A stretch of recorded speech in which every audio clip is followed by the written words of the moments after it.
There's a network marketing company that has been gaining attention recently with global sales reaching over $1 billion last year. The gross sales of this company have grown by double digits annually for 8 consecutive years since its founding in 2009. This is quite an impressive record. As today's guest on the Leader Show, we have invited the president of Atomy, Mr. Han-gil Park. We will learn about his very own management philosophy and the culture of his company that is less than 10 years old.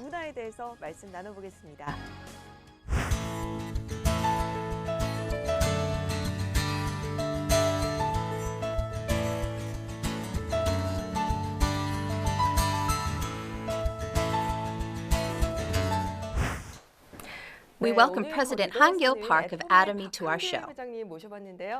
Hello. Hello, it's nice to meet you. I briefly mentioned in the opening that your company has achieved over $1 billion in annual gross sales. So I would assume the company would be fairly well known by now. But I think there are still many people who are not familiar with Atomy. Could you please give us a brief introduction of Atomy? Atomy is a direct selling company that distributes over 200 products, including health supplements, skincare products, cosmetics, and household essentials. Although many people have heard of the company, still, it's not yet widely known. One of the reasons for this is because of our sales through a membership system. Only members are able to purchase and use our quality products at affordable prices, and if members are satisfied with the products, they introduce them to others. Because of this system, if you have not been introduced yet, you may not have heard of Atomy. We have over 3 million registered members in Korea alone, and about 1.5 million members abroad. Our sales last year reached a total of $1.1 billion worldwide. Exceeding the billion-dollar mark in global sales and with a presence in the international market as well, Atomy should be considered by all to be a highly successful company. But there are still some negative perceptions out there towards network marketing companies in general. Is there a specific reason why you chose the network marketing model for your company? Yes.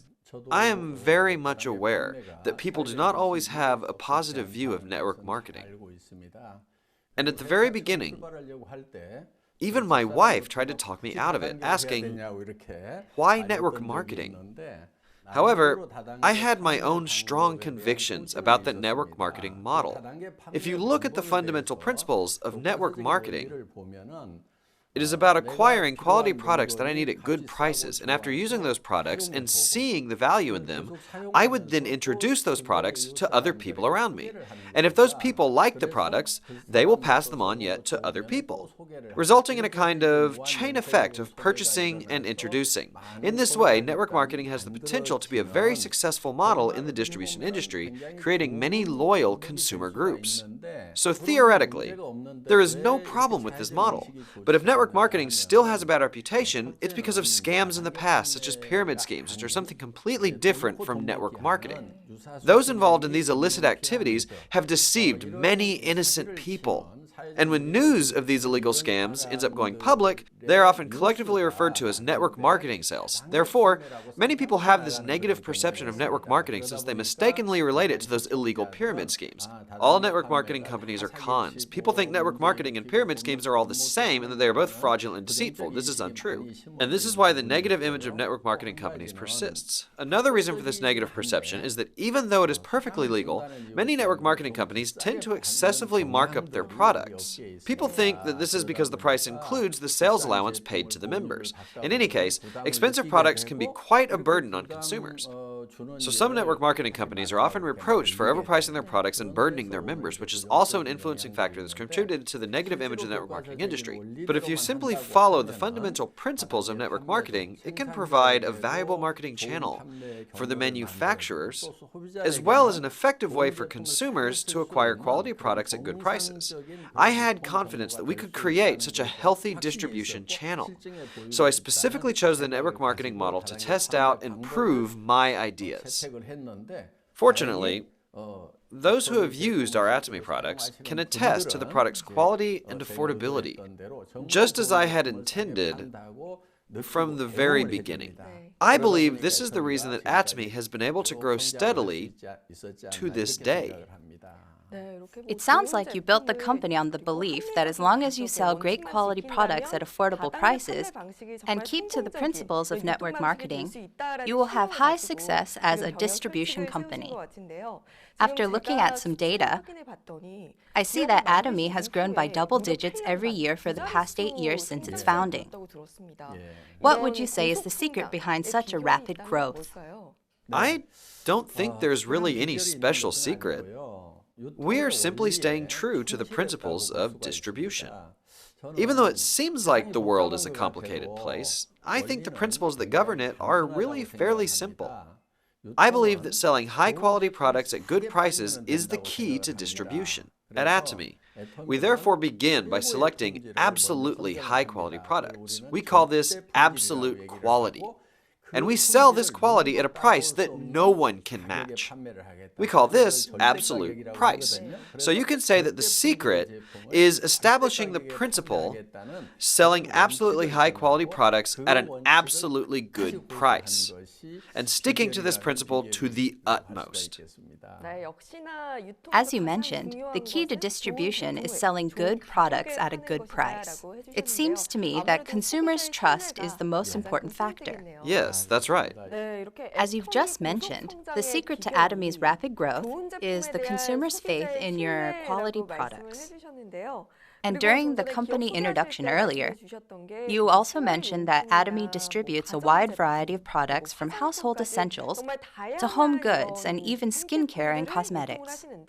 Among these, if there are any products in particular that have helped lead Atomy to rapid success, could you briefly introduce them? One of the top-selling products at our company right now is Hemohim. And another is the Absolute Skincare line.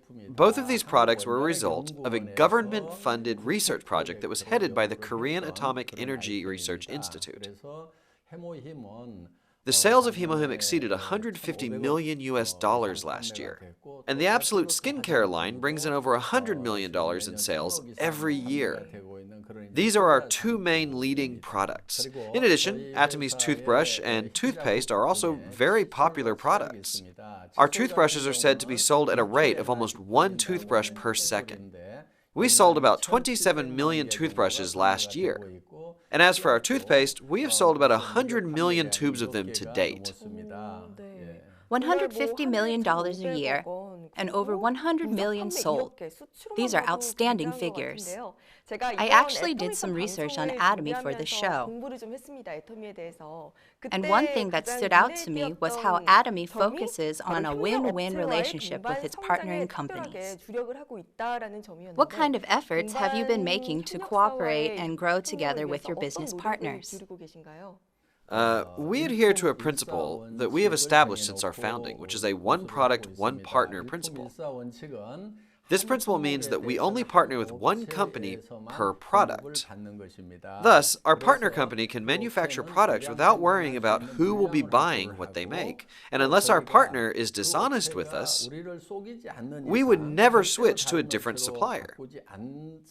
This allows our supplier to conduct more research and development on their products and invest more in their facilities in the long run. This is an example of how we support our business partners. Moreover, most of our products are supplied by small and medium-sized companies. If the products are of the same quality and price, we prefer those to come from small and medium-sized companies.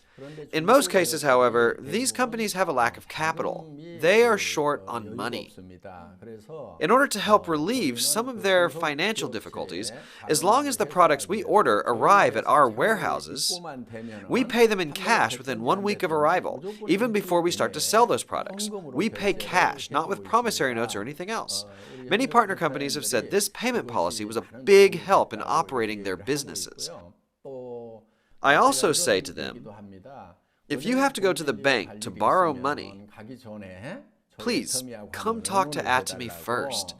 Because in the case of borrowing money from a bank, they have to pay interest, and that interest eventually means higher prices for our customers. So, as long as we can afford it, We offer to make advance payments by which the company can use the funds with no interest. This is another example of our win-win efforts. Judging from your comments, it sounds like if a company simply becomes a business partner of Atomy, all will be very well. But I think some people may doubt if such a company as Atomy really exists. I'm not sure if I can ask you this, but could you please give us some real examples of what you have said? Of course I will. There was once a fire at a production line of Serum Foods, one of our partner companies. Although Serum Foods had their facilities insured against fire, they still faced some financial hardships. We provided financial aid in the amount of $1 million to support them in fully restoring their facilities and improving their production lines. 저희가 화재를 당한 적이 있었습니다. 애터미의 지원을 받아서 바로 신축 공사를 시작할 수가 있었고 약 30%의 생산성이 향상된 시설로 마무리할 수가 있었습니다. As a token of their thanks, they increased the volume of each ramen bag by 17% without us even asking them to. As a result, our customers could enjoy more for their money. There is also a company called Colmar B&H. When they first partnered with us, they were a small research company of only about 3 or 4 employees. But now, it has grown enough to be listed in the Kosdaq and has a corporate value estimated to be worth $1 billion. In fact, most of the small and medium-sized companies that have partnered with Atomy have grown by 5 or even 10-fold. Their management indices clearly show that they have become very stable companies, both financially and in size. As an entrepreneur, I regard such an outcome as very meaningful and rewarding. After hearing about these real cases of how companies have experienced success after partnering with Atomy, I have more and more confidence in Atomy's management philosophy.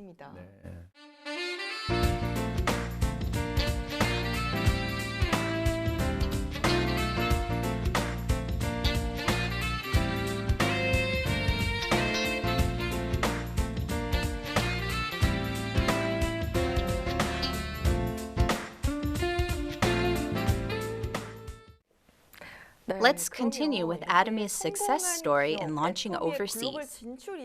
With total sales reaching the billion-dollar mark last year, Atomy is said to be very active in branching out in the global market as well.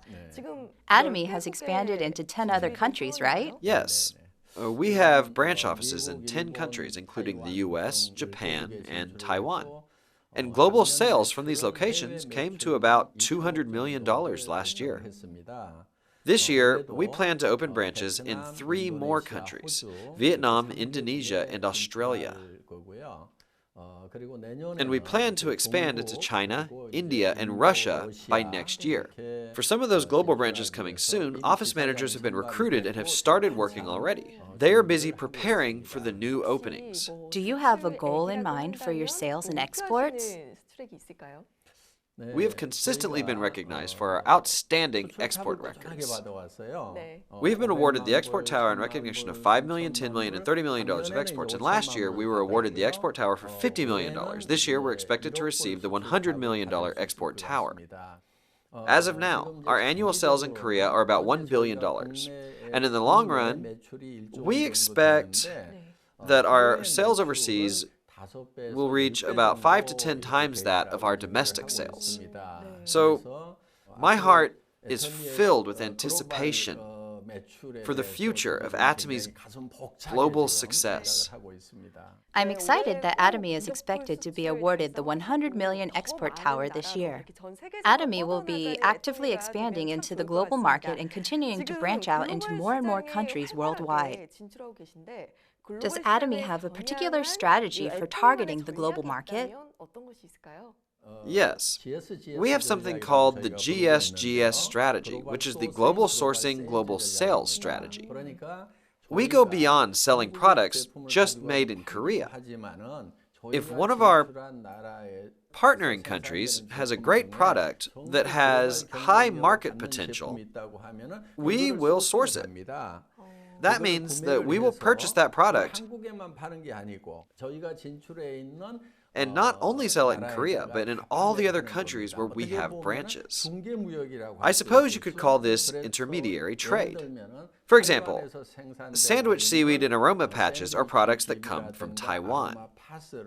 We take those products and export them to Singapore and Malaysia. They can be brought into Korea, but these Taiwanese products can also be exported to Singapore and to Malaysia. I see. So that's how you expanded globally. Yes, this GSGS strategy not only helps Taiwan, but people in Singapore and in Malaysia also benefit from enjoying high-quality products at an affordable price.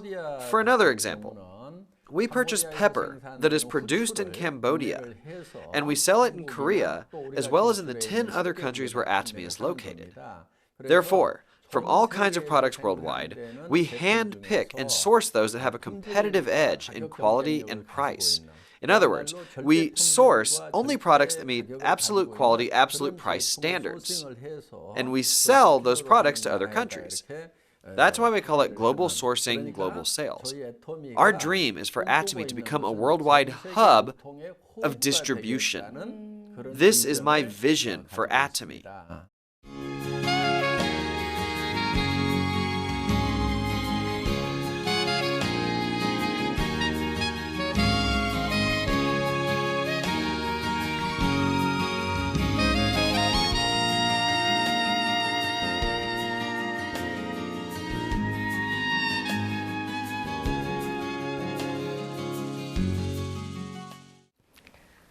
After hearing about Atomy, it seems like the company really makes an effort to distribute high-quality products at affordable prices for the benefit of its customers. And Atomy is a company that works even harder to grow together with its partnering companies. While researching about Atomy, I came across some unique keywords. Let's take a look at these keywords to learn about Atomy's management philosophy and organizational culture. Could you please tell us about these? Sure. The first key phrase is feeding cows versus feeding babies. I don't really understand what this means. This is what we refer to as the kind of mindset we should have toward our customers. In our company, we have a set of management goals, and the first one is customer success. This means that Atomy does not consider the customers to be a means of success for the company. Rather, the focus is on the customers themselves. We use the phrase feeding cows versus feeding babies to explain this in simple terms. The reason a farmer takes good care of a cow is not for the benefit of the cow itself, but for the purpose of getting milk from the cow. I doubt if there's a farmer who would take good care of a cow if it's not producing any milk. Right? But when a mother takes care of her baby, she's not trying to gain anything from the baby. The baby itself is the goal. We strive for an attitude like a mother feeding her baby, not like a farmer feeding a cow just to get milk. Just like a mother focuses on her baby, we want to focus on our customers as the ultimate goal. The first part of our company motto is cherish the spirit. We never think of people as a means to an end, but rather the end goal itself. This is the philosophy behind how we run our business. The second key phrase is, getting rid of work is the way to work effectively. How can you get rid of work and work well at the same time? Most companies will tell their employees to work hard and to work well. However, I do not tell my employees to work harder or to become better at their job. I tell them to eliminate work if at all possible. I believe that getting rid of work is the best way to work effectively. As an example,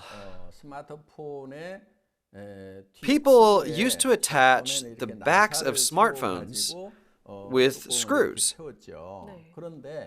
But later, They came out with plastic covers for the back that just snapped into place without using any screws at all. They got rid of the work of putting in the screws. So who is the better worker? Someone who is really good at putting in the screws, or the person who has eliminated that step altogether? If you ask me, it's the person who got rid of that step.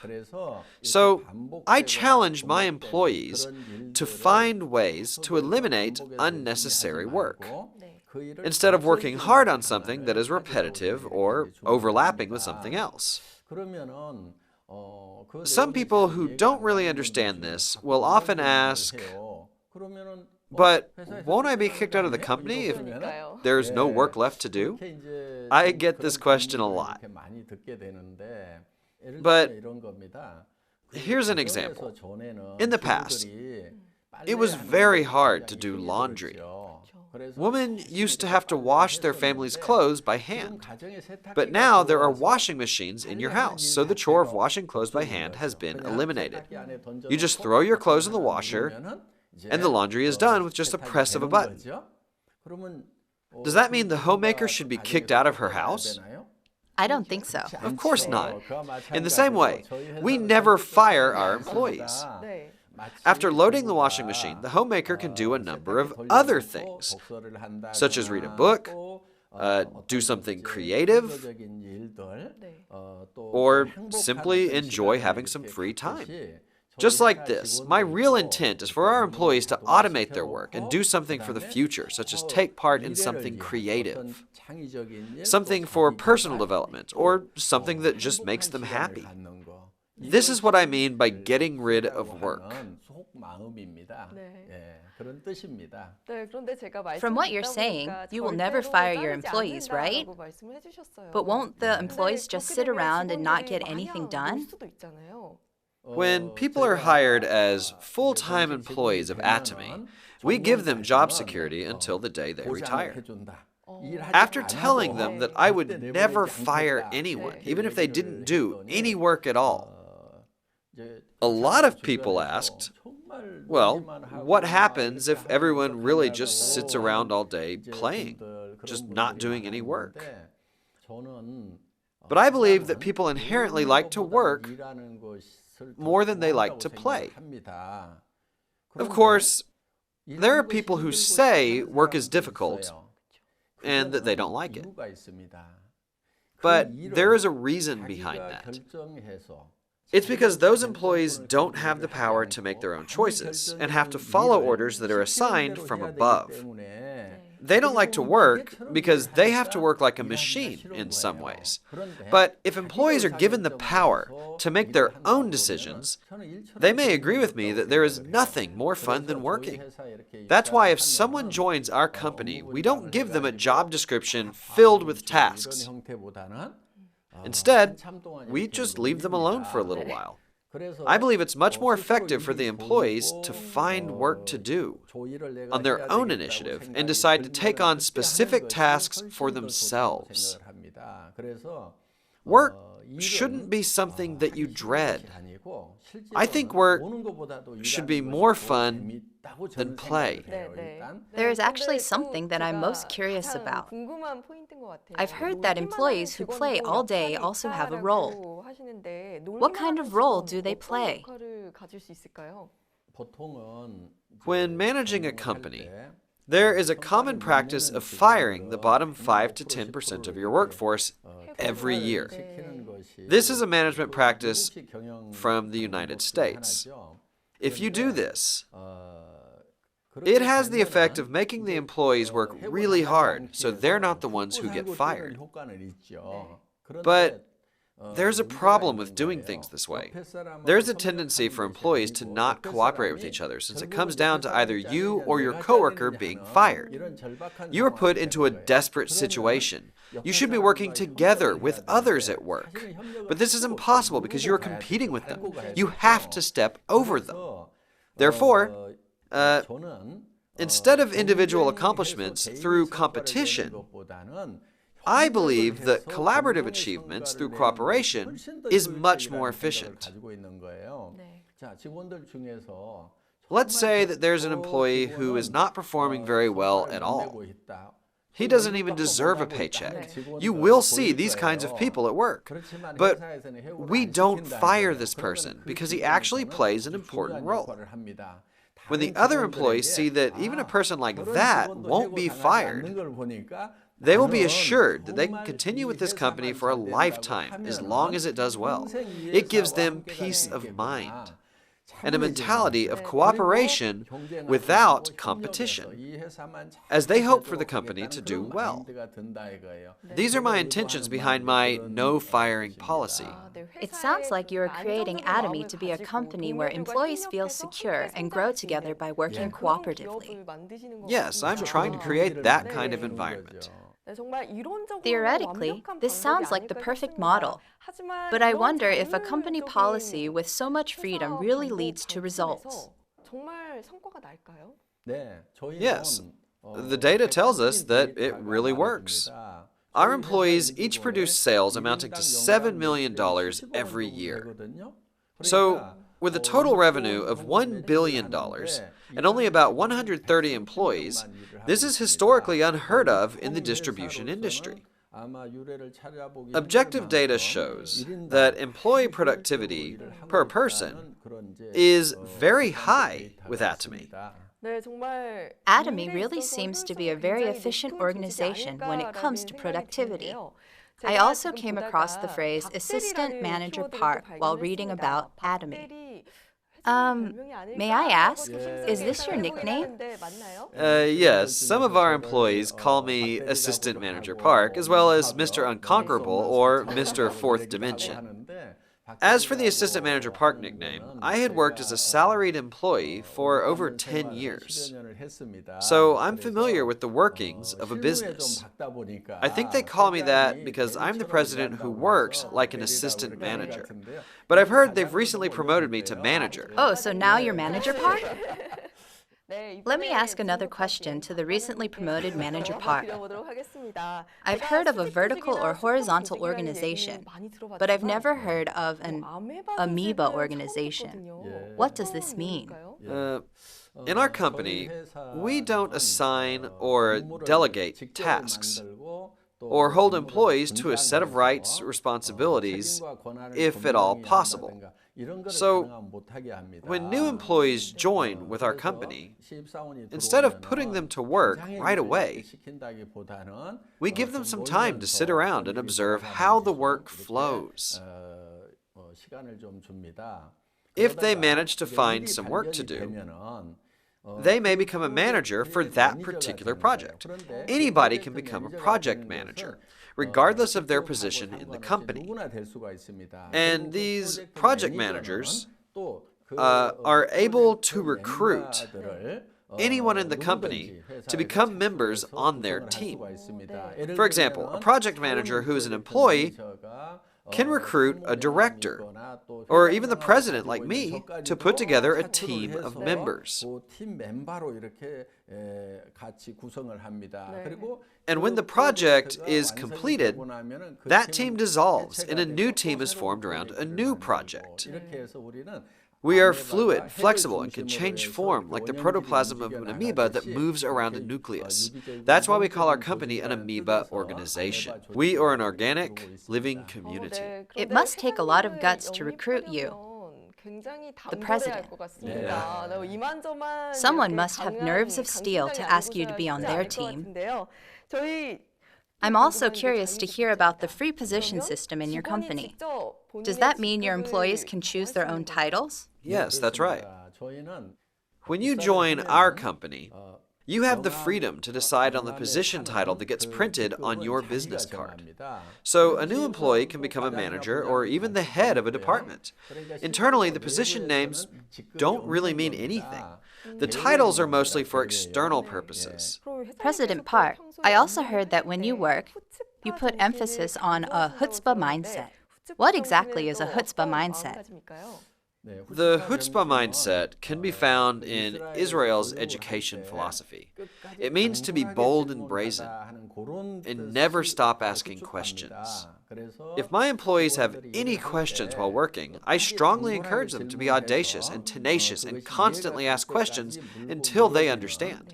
This is the type of mindset that they should have. Employees should not go easy on me just because I'm the president. I have put down my title. So with all titles aside, let's create an atmosphere of working face to face. It is with this purpose that I preach the Hutzpah Mindset. By doing so, I think the employees can have more influence on different aspects of the company. Yes, the point is not to use power or authority, but to use influence when working. In a horizontal organization, I believe that having a broad range of influence is true impact.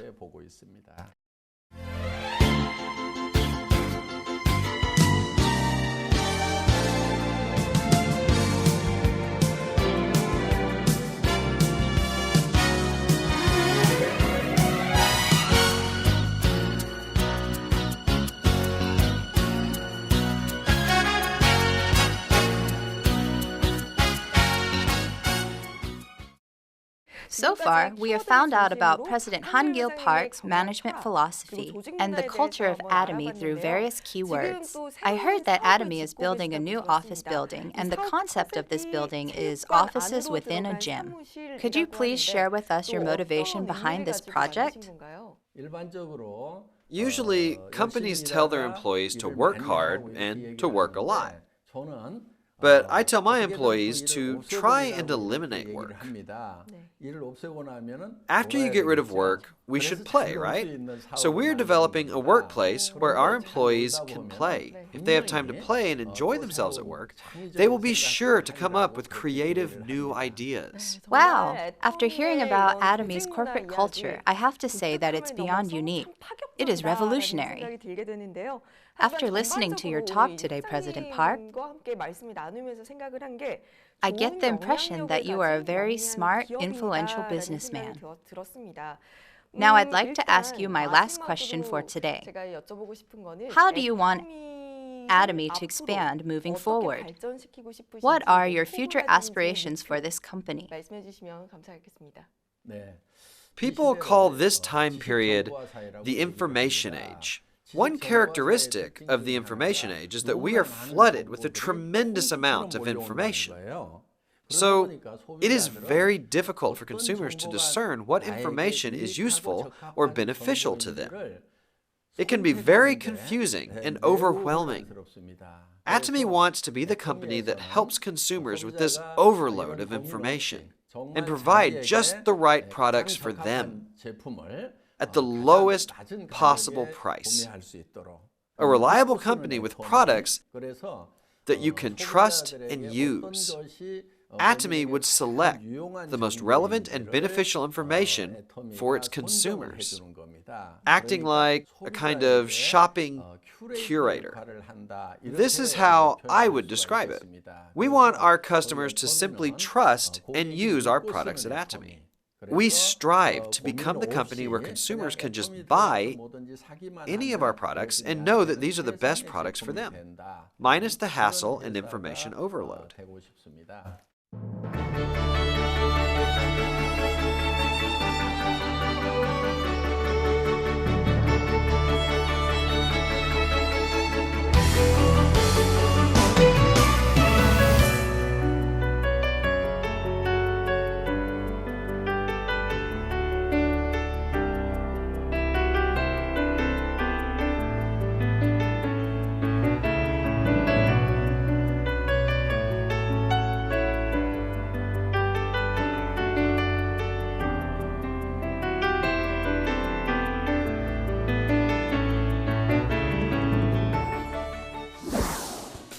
We had President Han-gil Park of Atomy on the show today. We were able to hear about his management philosophy and company's goals from a different perspective.